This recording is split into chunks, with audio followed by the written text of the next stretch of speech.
I'll be reacting to AMAIM Warrior at the Borderline episode 3. I will be watching it from Funimation's website, and I'll be starting my reaction in 1, 0, go! Sunrise Beyond. Which, honestly, that sounds like a damn good, cool, badass sounding division. Beyond. All right, now it's back.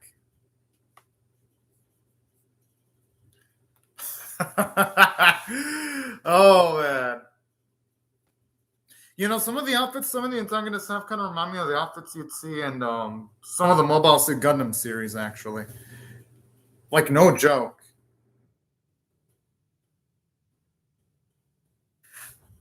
I love our Smoke Snapper already. Just with that smile, that's... And the thing is, our boy's going to have no choice but following it because that's his only means of surviving at this point. Just trying to get any ally. Hell yeah. Yeah, seeing that motherfucker sweat, man, it feels so damn good.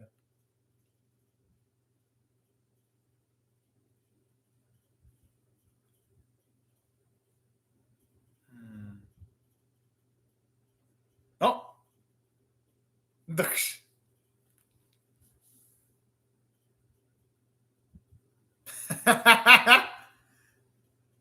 Oh, that's so cute.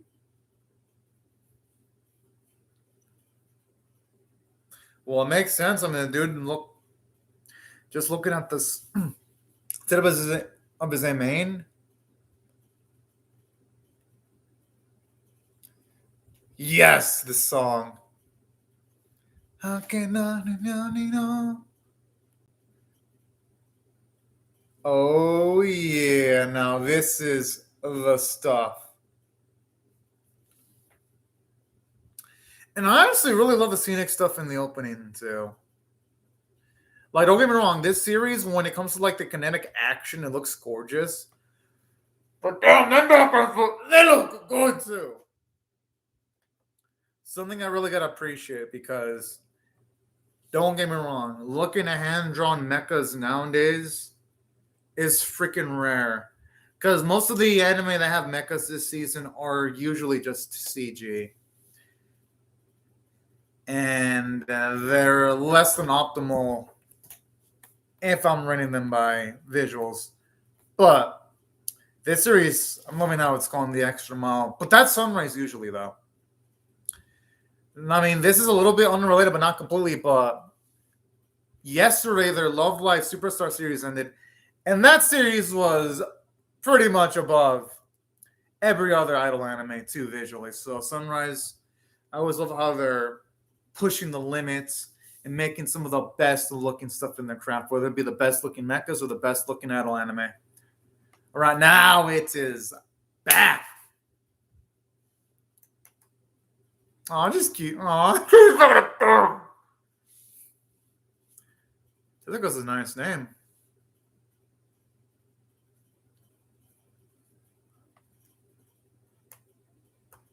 And plus, I'm assuming they want to give all the cards to Guy when it comes to information. I like this. These are...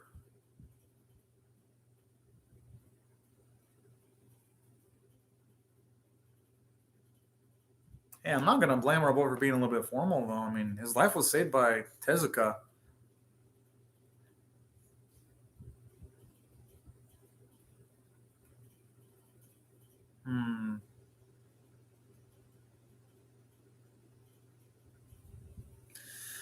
Oh, boy. I mean, he might as... That should be slow. Oh. But, you know, since they're labeling Shiba as a terrorist, he might as well get in with this group. I mean, he's going to have no choice. It'd be increasing his chances of survival. He's got to be talking shit. Well, I'm assuming he's going to close off the mouth of this one to see his body in action.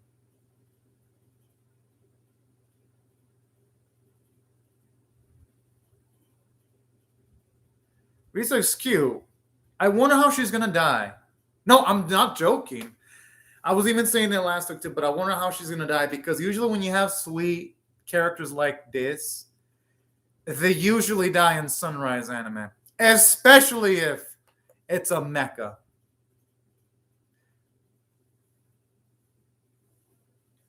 Although maybe I could be wrong, and Risa might actually book the train and she might actually survive towards the end of the series. Y'all want to place bets on that?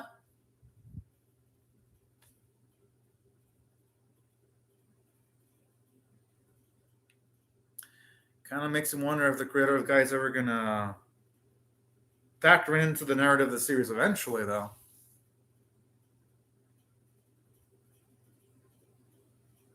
Hmm.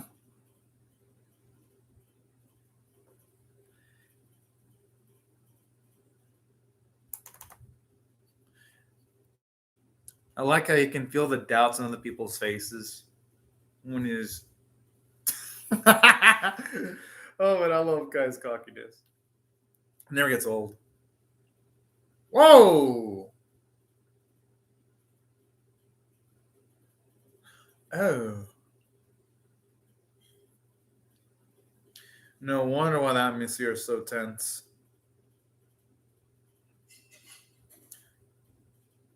And the thing is, it ain't like Sheila can just say, "Oh no, it's mine," because well, he's not in his main unit right now.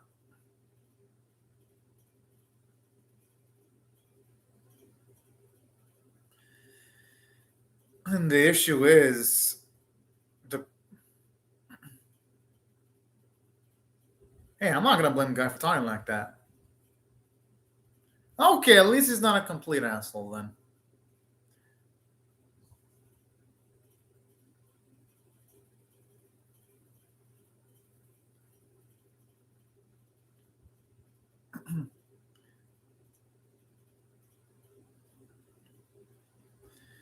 You know, if I were Shiba, I would first, since Shiba isn't someone that's an extrovert, I'm not gonna blame him for making that little pitfall there. But if I were him, I would just ask the details as to how they factor into making their decisions and all that. How do they determine whether people are armed or unarmed? Just play it safe.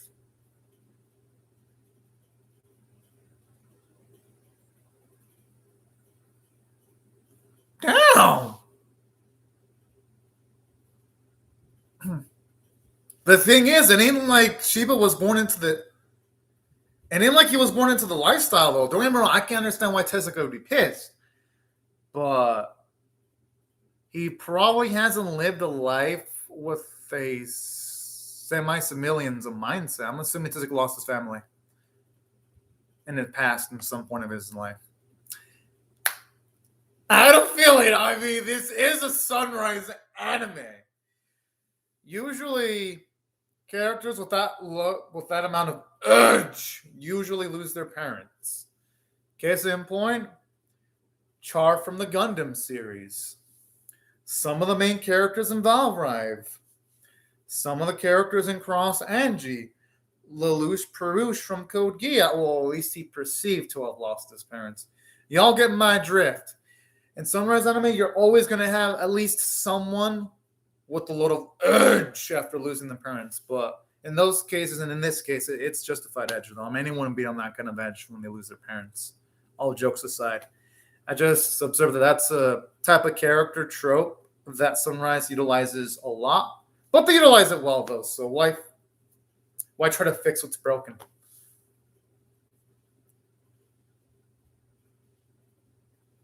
What the feelings? There's a splinter in my thumb. I'm assuming something bad happened to her family. Yeah. Pretty much it feels like everyone in that resistance has suffered through some kind of intense loss at some point or time. Oh.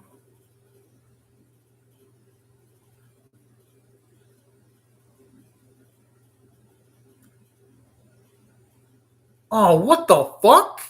Whoa.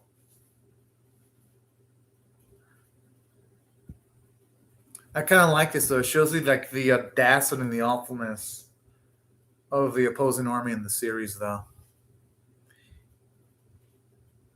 And it kind of does, at least for me, it makes you want to root more for the resistance, if you ask me. And no one would blame her, actually.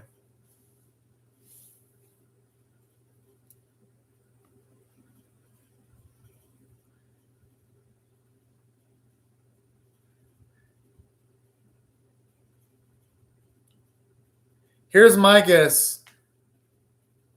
I think whenever a boy gets a reason to join them, Risa is, or someone in that group that he's going to get close to, is going to die. And that's going to give him the motivation he needs to join the resistance. That's my guess.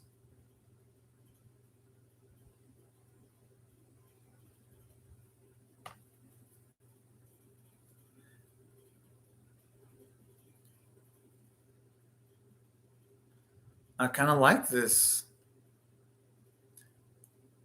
And you know what? There's nothing wrong with him being scared. It actually makes him more realistic that he's got some fear, if you ask me. That's not surprising. I mean,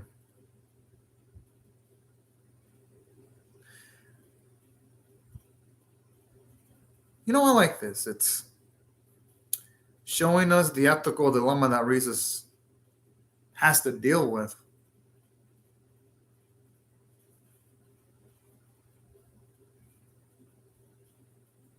Oh,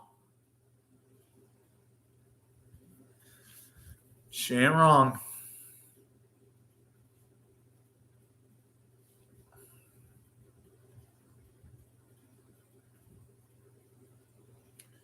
And that's what I love how they're establishing things in this series, because it makes it so that if Shiba were to fight, they're establishing that at the very least, it'd be of his own free will. It ain't going to be like some of those other animes where sometimes you have protagonists join the cause just because it's accidental. At least here, they're making sure to give him ample time to think about. Gee, I mean,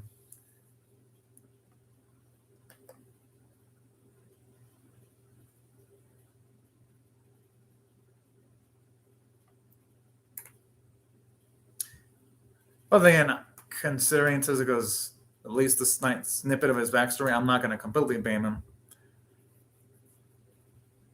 Training? Yeah, I had a feeling.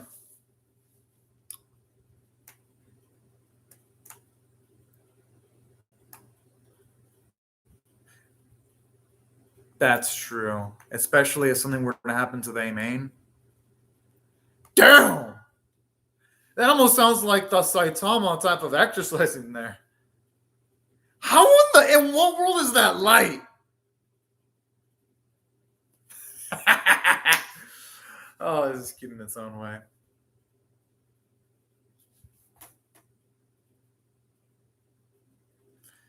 I don't know, friend. At best, you could call them maybe acquaintances, but friend is a stretch.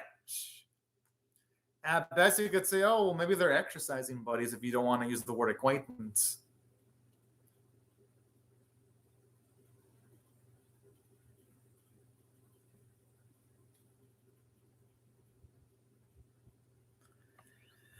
Okay, the way guy looked all excited there looked kind of cute. Can't wait to see what's in that thing.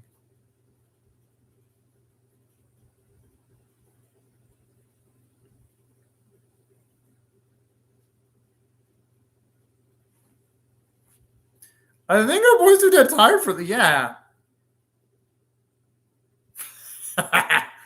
If I were in this spot, I wouldn't want to see. I wonder if his joints are from all. I mean, he is young though, so they probably won't. Hey, that's more push-ups than I can do. I can barely freaking do like maybe 3 or 4. So I'm semi-impressed with Shiba there. He's working at it.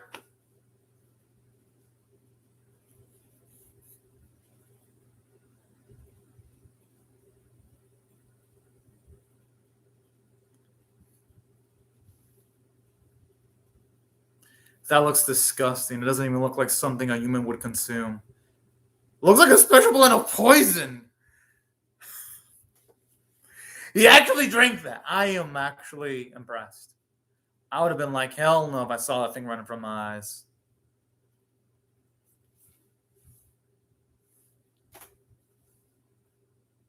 Guy looks so fucking adorable. They should really still guys some guy merch. I might actually consider buying it.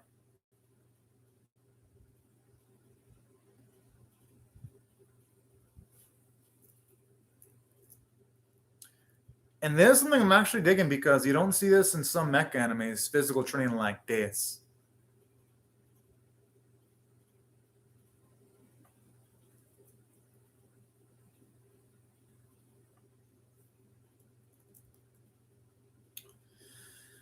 Huh.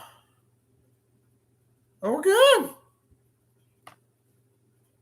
That looks actually pretty fucking cool.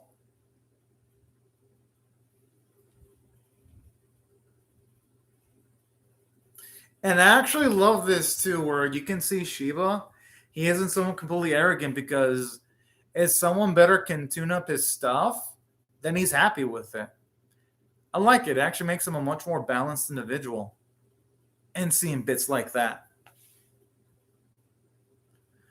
Because there'd be some people that'd be against professionals working on their shit, even though the professionals might be better in a specific subject.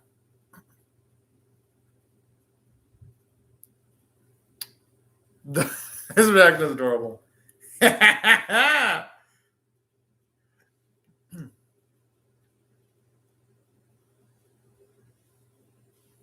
Whoa! I love how this all gonna go. Yeah! I actually don't mind some happiness interspliced within all the. I like to see a little bit of Risa's playful side there. That's actually really nice.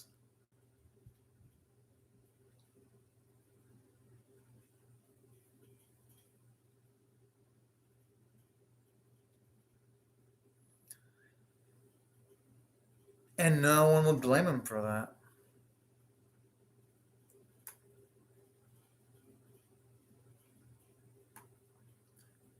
Oh, hell yeah.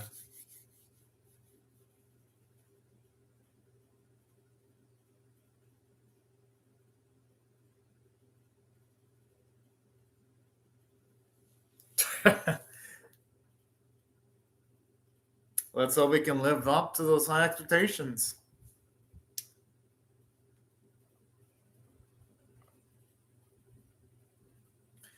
Yeah. And plus, Guy would seem like the guy who'd love to see action, too.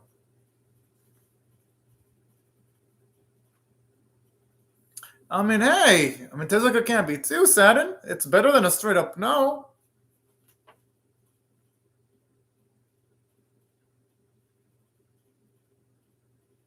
Yo, it actually looks quicker. Oh. And I like this too, actually seeing little bits of animation with them actually testing out the differences.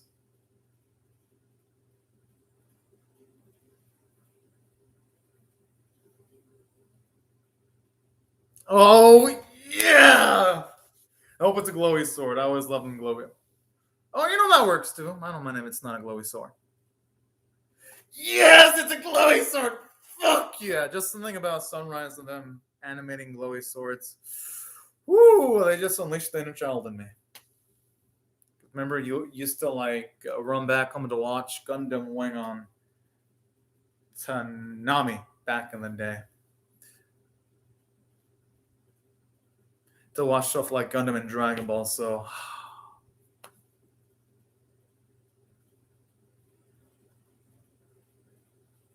Huh. Oh. I kind of want there to be an emergency situation just to see how Shiva would deal with the adversity of utilizing Tezuka's AMAIM.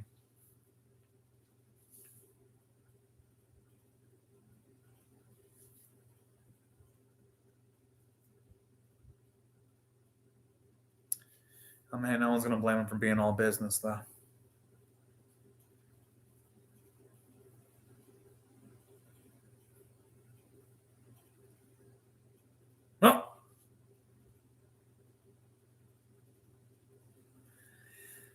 Hey, you know this will make some nice dynamics too to see them. Oh, that is so damn good.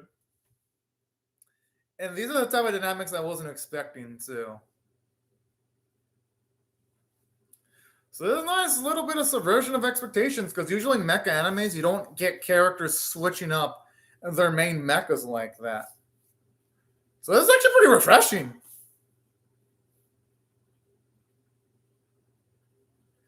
Oh shit! I wonder if one of the enemies has their own AMAIM because it feels like it.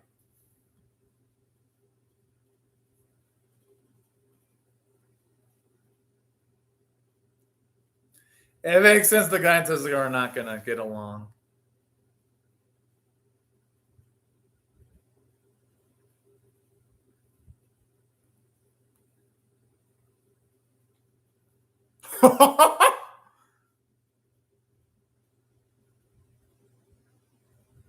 I can only hope Shiba has something tactical saved up.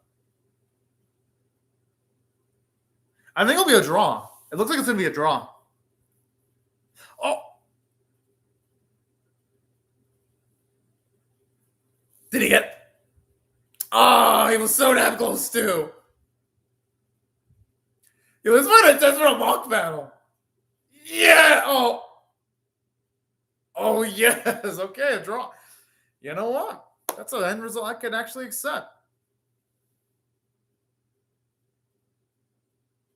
Hey, that's the best end result you can ask for.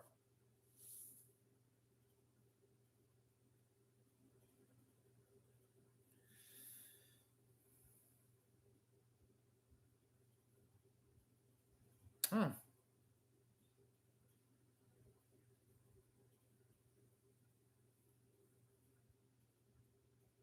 You know, that explains a lot why he was able to utilize Guy so proficiently, because him and Guy do have a lot of positive chemistry with each other.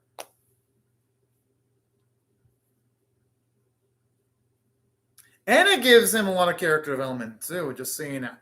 Oh. I mean, of course, No, I don't want to see Risa die, but fuck! Risa does have a lot of death flags. Yo, that thing looks fucking cool. No, wait. No, what the fuck? I was getting alive for a fight and it ends. Ah, Sunrise. You know what you're doing. You're making the wait more painful now. But you know what? It's a Sunrise thing though. They death flag the fuck out of a lady in their anime, and then they end the episode. So that's like, oh yeah, you want to know about the faith of this wonderful lady we just introduced? Well, too bad. You'll have to wait a week. Sunrise. You're pros at this, so I'm not gonna complain. I'm just impressed. But anyways, back into what I feel about this episode. I'm gonna give it an 8 out of 10. You're wondering why would I give a build-up episode such a high score? It's because in just a small amount of time, it covered a lot of leg room. It explained why the resistance is against the main military faction. It gave the motivations for Tezuka and Riza to be involved in this conflict. And it gave Shiba some reasons to want to fight too, because it's seeing the sweet individuals that he's interacting with. And they feel like legitimate reasons because they do a good job of making Riza, Tezuka, and Tezuka's Ai all likable in a short amount of time. So good on the series for that. That's what I thought I did well from a script standpoint. And it had a bits of comedy that were nice. Oh, okay. PV time. All right, looks epic. Oh! Whose blood is that? Yeah, with the way our boy is on his knees. Riza's gonna die, isn't she? If Riza dies, I'll say I called it since the episode 2 preview. I mean, it has to be Riza. Wanna why she's gonna die? Because Tezuka's too important to die. And Shiba, the only person he's really bonded with, Shiba, is just Tezuka, and that's it. And Riza. He hasn't bonded with any other person in the camp yet. So it's got to be Riza that's going to die. I mean, and he's tearing up too. He's having that cry that you see main protagonists in Sunrise anime do when they lose a loved one. Kind of reminds me of Gundam Age, actually. And let me explain what I mean by Gundam Age. It kind of reminds me of Gundam Age when you've got the main blue-haired character, which I think it was.